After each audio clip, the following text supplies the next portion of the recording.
Hey there! Welcome to my video on how do we find specific terms in an arithmetic sequence. You may be asking yourself right now, what is a sequence in general? So let's jump right into that. What a sequence is it's just an ordered list of numbers where each number in the sequence is called a term. Think of the list of all the even numbers. That would be a sequence. 2, 4, 6, 8, 10.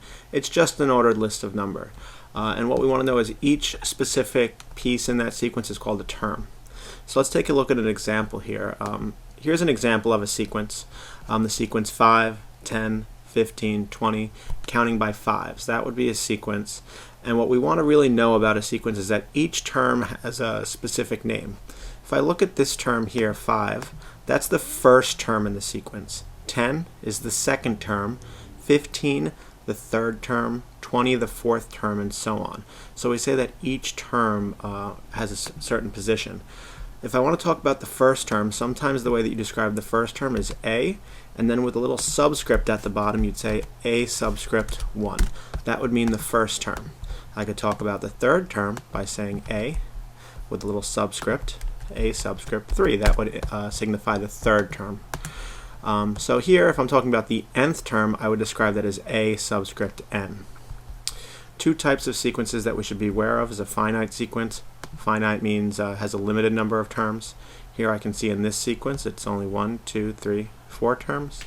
And the second type is an infinite sequence, something where it just continues without stopping, like this sequence here, 2, 4, 6, 8, and so on.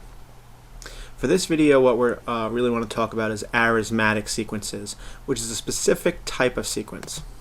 So what an arithmetic sequence is it's a sequence, so it's an ordered list of numbers, but it's where the difference between each pair of consecutive terms, meaning one after another, is the same. Take a look at this sequence here. This sequence goes 1, 3, 5, 7, 9, and so on. It's the sequence of odd numbers.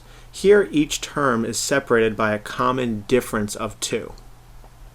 So what's important to understand about an arithmetic sequence is that you're only adding or subtracting a common difference to get to the next term. Take a look at these 4 sequences shown below. Let's take a look at which of these are sequences. Think about the first one. Is this an arithmetic sequence? Well, the answer is no. These numbers, I'm not adding the same piece or the same common difference to get the next term. To get from 1 to 4, I added 3, but from 4 to 9, I added 5. This would make it not an arithmetic sequence. This is a sequence here, and if you look, the sequence is just the list of perfect squares. Let's take a look at the next sequence. Is this one an arithmetic sequence? The answer to that is yes. This is an arithmetic sequence with a common difference of -2, because I'm subtracting 2 to get to each term. Take a look at the next sequence. Would this be an arithmetic sequence? The answer to that is no. Here I added 15 to get from 15 to 30, but then I added 30 to get from 30 to 60. This is a different type of sequence where you have what's called a common ratio, meaning you multiply by the same number. And if I look at the last sequence, is that an arithmetic sequence? The answer to that is yes. Here the common difference is 5. You're just adding 5. What typically will happen in an arithmetic sequence question is we want to figure out what a certain term is. Maybe it's the next term or whatever. Here are 2 common practice problems that I'll do with you guys before I give you a couple to try on your own. Here I want to find the 9th term in this sequence. Well, I look at the terms I have. This is the first term, the second, the third, the fourth, the fifth, the sixth, the seventh. I need to find the 8th, and then eventually what I want is the 9th term. So I look here and I can see these have a common difference of 12. So if I add 12 to 84, I'll get 96. That would be the 8th term, would be 96, which means the term I want would be the 9th term, would be 12 more than that. It looks like it would be 108 would be the 9th term. If I look at number 2, I want to find the 12th term in this sequence. And for us, this is not an arithmetic sequence. If you look, I'm subtracting 2 to get from the first term to the second term, but then I'm adding 2 to get to the next term, then subtracting 2, and then adding 2. So this one would not be an arithmetic sequence, but I can notice there's a pattern. All of the odd terms, the first, the third, the fifth, and the 7th, are going to be 1, and all the even terms, 2, the 4th term, the 6th term and the 8th term, those are all -1. So if I want to find an even term, I can see all the even terms are going to be -1 in this sequence, so the 12th term will also be -1.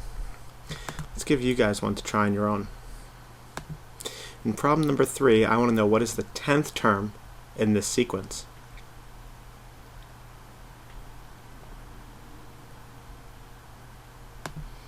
And in problem number 4, I want to know what is the 50th term in this following sequence.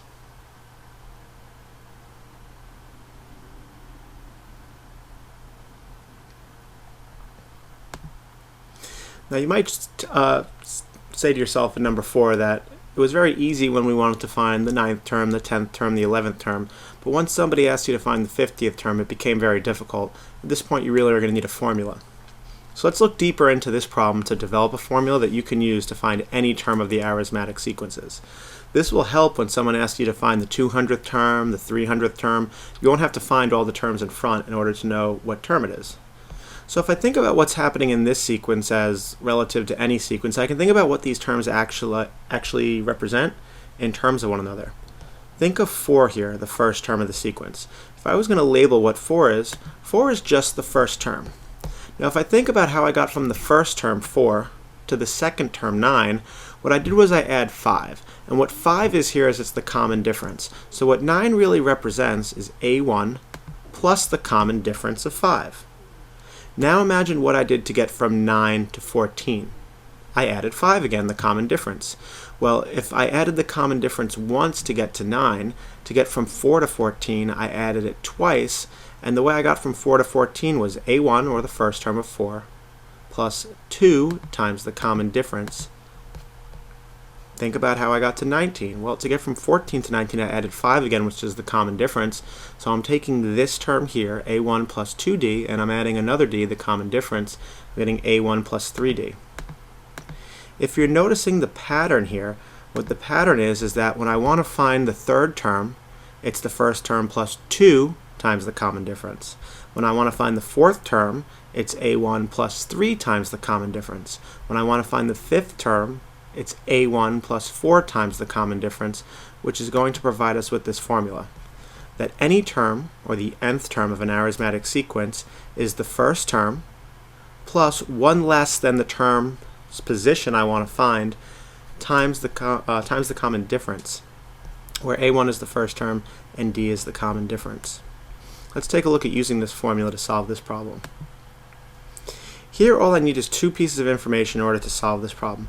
The first piece that I need is to know the first term. The first term here is clearly 4. The next piece I need to know is what is the common difference. Well, if I look at how these terms are changing, they're going up by 5, meaning the common difference here is 5. Now I just use my formula. All I need to do here to figure out a rule that will find any term is plug in A1, the first term, and plug in the common difference. I plug those in. For A1 I've plugged in 4, for the common difference I've plugged in 5. Now what I want to do is just distribute. Multiply the 5 times n, and the 5 times minus 1 will provide me with this. Combine like terms, 4 and minus 5 is minus 1. I have this. What this here is a rule that gives me any term of the sequence. And if I want to see how this works, I can just plug in any number and see what I get back. I will eventually do it for the 50th term, but let's just check to make sure this works. Here I know that 24 is the 5th term, meaning if I was to write out what that is, it would say A subscript 5 equals 24. That says right here that the 5th term is 24. Let's check if I use this formula, if I plug in 5, if I do get the 5th term is 24. So for n, I'm going to plug in 5. Well, this says A subscript 5, because I'm plugging in 5, equals 5 times 5 minus 1. The left-hand side here is just notation. This just means the 5th term. But on the right-hand side, I can solve. 5 times 5, 25. 25 minus 1 is 24, so this was true, which means that this formula works. So now when I want to find the 50th term, for n, I'm just going to plug in 50. That would say the 50th term equals 5 times 50 minus 1. 5 times 50, 250. 250 minus 1. The 50th term was 249. Let's see if you can try one on your own. Here what I'd like you to do is to write a rule for the nth term of the sequence. What that means is write a formula like this. with a subscript n equals some function rule.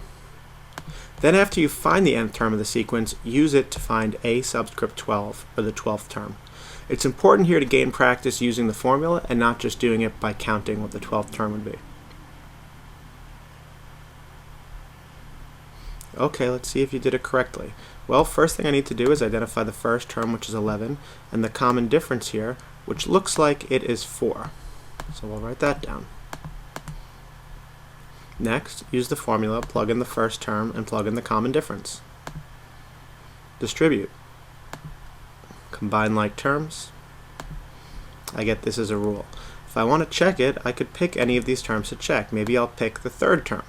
I want to know if I plug in 3, do I get back 19? Well, let's see. A subscript 3, I'm plugging in 3, means the third term, equals 4 times the position, which was, n in this case was 3, plus 7. Let's see what that equals. Well, 4 times 3 is 12. 12 plus 7 is 19. The third term was 19, so this works.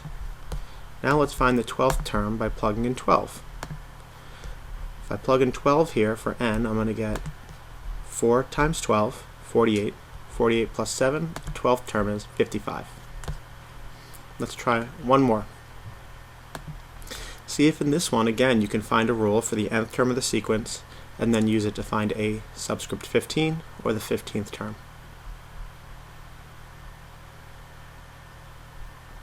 Okay, we have to identify the first term and the common difference. First term is 27. The common difference here is not 7, but negative 7. That's because if we look at these terms, they're going down by 7. So I need to account for that by using a negative sign. Plug in the first term and the common difference. Distribute negative 7. Combine like terms. I now have a rule. In order to find the 15th term, just plug in 15 here.